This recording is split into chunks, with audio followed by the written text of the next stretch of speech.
Avoid this mistake when you're running a Facebook ad.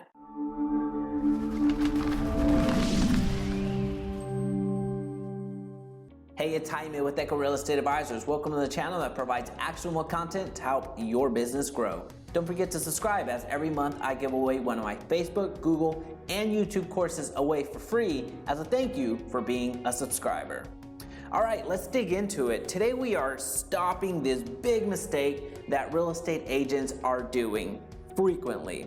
Now, if you run ads in the past, this is very familiar. If you run Facebook ads to get real estate leads, whether that's real estate buyer leads or real estate seller leads or real estate investing leads, any type of lead generation in regards to Facebook, this looks very familiar to you. You've run this in the past. We just came from the campaign section and now we're in the ad set and then going to the ad. For the sake of this video, we are not gonna cover the campaigns. There's other videos in this channel that cover that already, and we're actually not gonna create the ad. Today we're gonna address this one mistake that real estate agents are making that we need to stop right now. And that mistake, let's go for a quick second, let's scroll down. When you're creating an audience, assuming you haven't created a custom audience or a lookalike audience, which there are other videos in this channel that cover that, you're gonna go down here and select where you want to market. I'm in the Dallas-Fort Worth area, so I'm gonna select Dallas as the example. And then I can expand it right here. And let's just say I don't want to drive north of 635, which is a street up right here, loop of Dallas. So I would just go exclude here, and then I would just drop a pin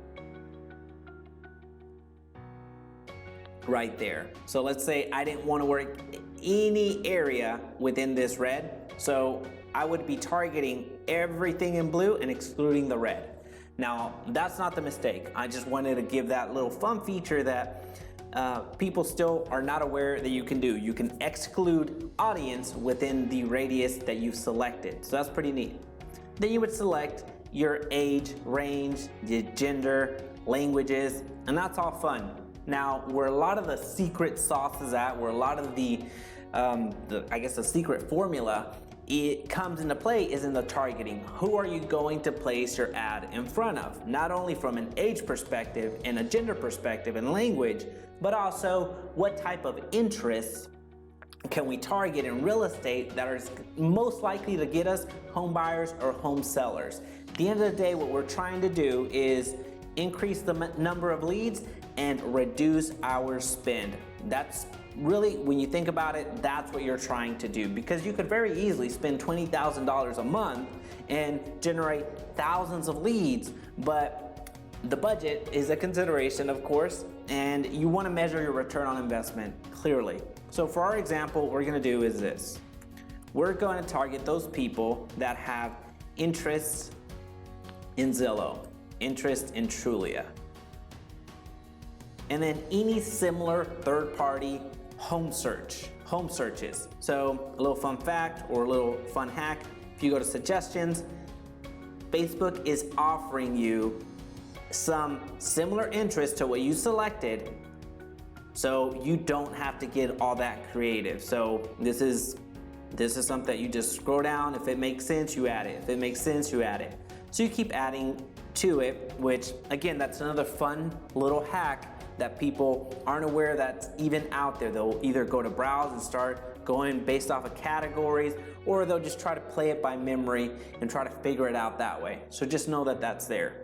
But I know I've been burying the lead, so let's get to it. The one thing that a lot of real estate professionals, whether you're a lender, whether you're a real estate agent, whether you're really in any other industry actually, what you're forgetting to do is excluding your competition, excluding other real estate agents from your ads. Now you may be thinking, well, why would I want to do that? Well, why wouldn't you want to do that? You're spending money on people that are not gonna buy your product, are not going to ask you, hey, Jaime, let's go and look for houses, or hey, Jaime, I want you to list my home. Well, why would they do that? They have a license. So what we're forgetting to do is excluding people, which this is exactly what that is. Excluding people is just flat out removing people that have interest, more specifically, excluding realtors, real estate agents that have interest that you're targeting for. So excluding your competition. You don't want them seeing your ads for a multitude of reasons. They can click on them and make you spend more money. They can click on them and provide you junky leads if they want to get a little funny. And that you're showing your ad, you're showing your strategies. Not that's a bad thing. There's another way to actually look at the ads that you're running right now, which I cover in another video. So it's not all that important as of 6 months ago when this feature was added that I'm referencing to. But here, if you can avoid spending extra money, why wouldn't you do that? So what you want to do is go to exclude, do this, real estate agent. Now you have real estate agent broker. Well, that sounds like a competition to me. You're gonna put real estate agent salesperson. Sounds like competition to me. Real estate agent again, and then you see broker. Now what I'm looking at is over here. It says interest. You can have an interest in being a real estate broker but not be one. So that's not necessarily the people that I want to exclude. And you look at the size that I'd be excluding, that just seems a little bit more than where I want to be. And when you go to the employers, I'm gonna make one brief distinction on some other examples, but this one I'm comfortable including the employers because chances are that you're a real estate agent and a broker. If you've put yourself in that category when you signed up for Facebook or filling out your profile, then I'm fairly confident that you're a real estate agent or a broker. Now, if I go to big companies like Remax, Century 21, Keller Williams, those types of companies, what you're gonna find is you're gonna see interest, which again, you may be interested in Remax and not work for them. So I'm comfortable leaving you as an interest. However, if you're an employer, if your employer is Remax, then this is something that I would consider excluding you from my ads because you can either be a sales agent, which most likely you are, or you could be somebody that works within the office. And even then, if you're working within the office, chances are you're gonna use somebody in the Remax community to help you with your real estate needs. So I wanted to make that brief distinction because although it says Remax, they're your employers, that doesn't always mean that you're a real estate agent. There is some supporting and administrative and corporative positions within Remax, but those are limited. So for my purposes, whenever I'm running ads, I go ahead and exclude anybody where it says that they work at these places. So again, I'm trying to reduce the spend and really maximize my return. Then I would look for bigger companies like Keller Williams as well. And what you've noticed here is this suggestions button goes away. So it would be super cool if the suggestions button was down here as well, and where I could just go click, click, click, click, click, like you saw me do up here, but that's not a capability. Now, this is the one thing that you need to avoid doing, which is including real estate agents. Just stop that altogether. You need your money to go further. You don't want to spend more than you need to. Now, to help alleviate this, having to go through here and excluding all these companies, which at this point, I'm fairly okay with.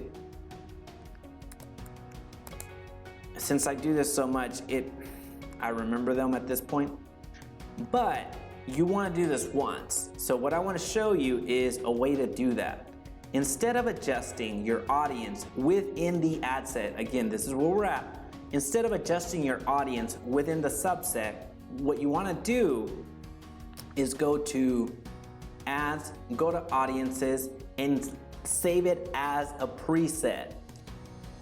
if you continue running ads in this manner, every single time you run an ad, you're gonna have to exclude by hand all of those positions. So what I would do would go to saved audience,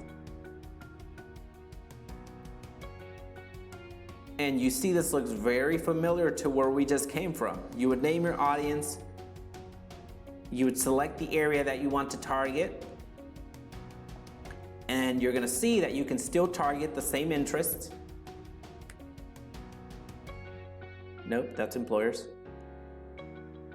Which you could exclude Zillow as the employers as well. You go to suggestions, and then you get all those same suggestions there, but you can also exclude people very similar to what you just did. But the difference is that now that you have it in audiences as a saved audience, you can draw on that audience every time you run an ad instead of having to do that every single time.